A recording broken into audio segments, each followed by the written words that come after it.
कैसे हैं? उम्मीद करती हूँ कि आप सभी स्वस्थ होंगे, मस्त होंगे और बिंदास होकर अपनी पढ़ाई कर रहे होंगे। मैं हूँ आपकी दोस्त अंजलि आनंद और आप सभी का स्वागत है हमारे channel KG stars by Anjali Anand में। आज इस वीडियो में हम जानने वाले हैं ज्योग्राफी यानी कि भूगोल। ज्योग्राफी किसे कहते हैं, ज्योग्राफी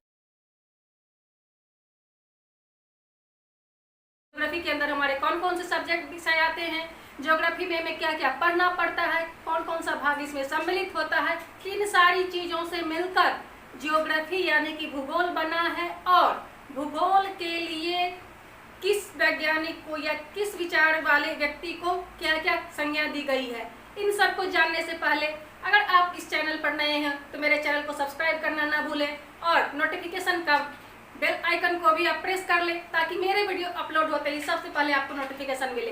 तो चलिए शुरू करते हैं। ज्योग्राफी किसे कहते हैं? तो ज्योग्राफी जियो और ग्राफिया दो शब्दों का कॉम्बिनेशन है, यानी कि ज्योग्राफी, सबसे पहली बात तो है कि ज्योग्राफी एक ग्रीक शब्द जियो और ग्राफिया इन दो शब्दों से मिलकर के बना हुआ है। जियो का मतलब होता है पृथ्वी और ग्राफिया का मतलब होता है वर्णन करना या किसी भी चीज के बारे में लिखना, यानी कि जियो का मतलब पृथ्वी या उसकी आंतरिक संरचना और ग्राफिया का मतलब होता है कि उस व्यक्ति विशेष के बारे में, उस वस्तु विशेष के बारे में जिसकी कि हम जियो की जो हम चर्चा करते हैं उस जियो के बारे में, उस पृथ्वी विशेष के बारे में व्याख्या करना, उसकी संरचना को डिटेल में बताना, ये ज्योग्राफी कहलाता है।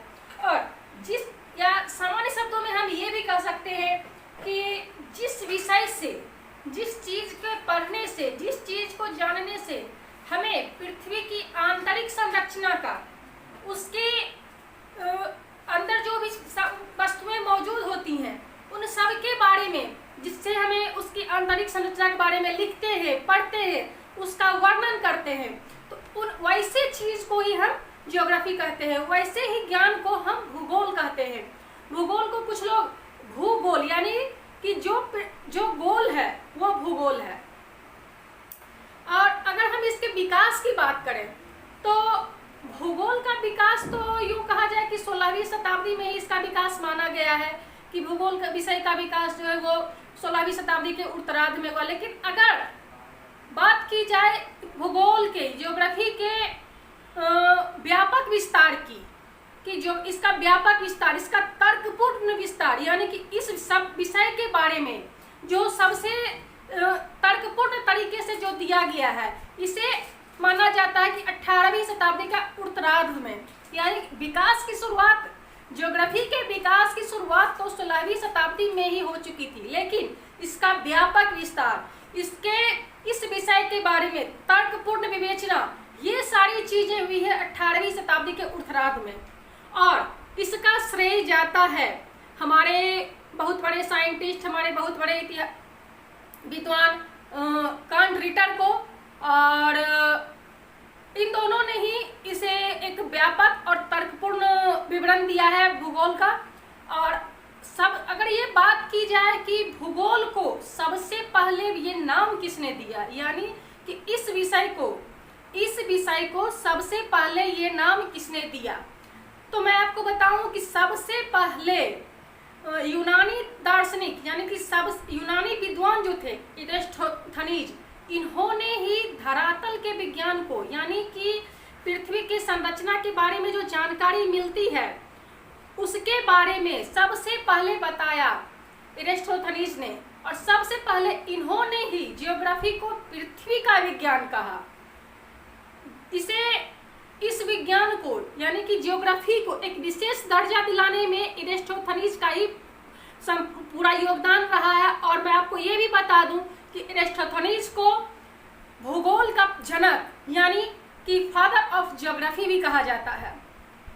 अब अगर बात की जाए कि भूगोल के अंतर्गत क्या क्या हमें जानने को मिलता है, क्या क्या समझने को मिलता है, क्या क्या चीजें हमें इसमें पढ़ने के लिए मिलता है, तो मैं बताती हूँ कि भूगोल विषय के अंतर्गत पृथ्वी के धरातल, इसके स्वरूप, इसके भौतिक लक्षण, इसका पृथ्वी का राजनीतिक विभाजन, इसके जलवायु, खनिज, फसल उत्पादन, जनसंख्या, पर्यावरण और इससे संबंधित समस्याओं की सारी जानकारी हमें भूगोल से ही प्राप्त होती है। यानी कि भूगोल के अंतर्गत पृथ्वी से संबंधित इसके ब्रह्मांड से संबंधित यानी कि जो सारी संरचनाएं हैं उससे संबंधित जितनी भी बातें हैं उन सब का अध्ययन हमें भूगोल में करना पड़ता है। उन सब की जानकारी हमें भूगोल से ही मिलती है। इसका इस सब विषय का, इस पृथ्वी विज्ञान का सबसे अगर कुछ इम्पोर्टेंट उद्देश्य है तो वह है कि जटिल से जटिल रचना वाले भूतल संबंधी यानी कि पृथ्वी की जो आंतरिक और बाह्य संरचना है इनके ज्ञान को वृद्धि करना ही इस विषय में, हमारे ज्ञान को वृद्धि करना ही इस विषय का मेन उद्देश्य है, मेन मोटो है।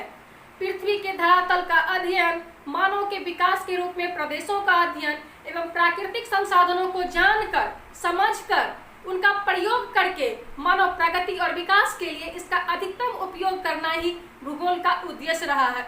तो मुझे लगता है कि इसकी परिभाषा जो है वो मोटा मोटी मैंने आपको बता दिया है। और मुझे लगता है कि अब इसके बाद से अब जो मेरे वीडियोस आने वाले हैं, मैंने कहा था अपने पिछले वीडियो में कि अब मैं अपने लेक्चर वीडियो स्टार्ट करने वाली हूँ। तो आज से हमारा ये लेक्चर वीडियो शुरू हो गया है। आज हमने जाना है ज्योग्राफी की परिभाषा, ज्योग्राफी किसे कहते हैं, और इसी तरह से मैं अपना ये सिलसिलेवार ढंग से टॉपिक शुरू कर रही हूँ इंडियन ज्योग्राफी को। और अपने इस टॉपिक में, इंडियन ज्योग्राफी में, मैं सब्जेक्ट टॉपिक वाइज एक एक चैप्टर वाइज मैं क्लियर करूंगी इंडियन ज्योग्राफी को। और आपसे अनुरोध है कि आप हमारे साथ जुड़े रहिए, हमारे चैनल को लाइक एंड सब्सक्राइब कीजिए, साथ ही शेयर करना भी ना भूलें। और सबसे इम्पोर्टेंट, आप अपने कमेंट्स, अपने डिमांड्स मेरे कमेंट बॉक्स में डालें ताकि मैं आपके डिमांड्स के अनुसार आपके दिए गए टॉपिक्स पर मैं वीडियोस बना सकूं और वो आप तक पहुंचा सकूं। तब तक के लिए जय हिंद।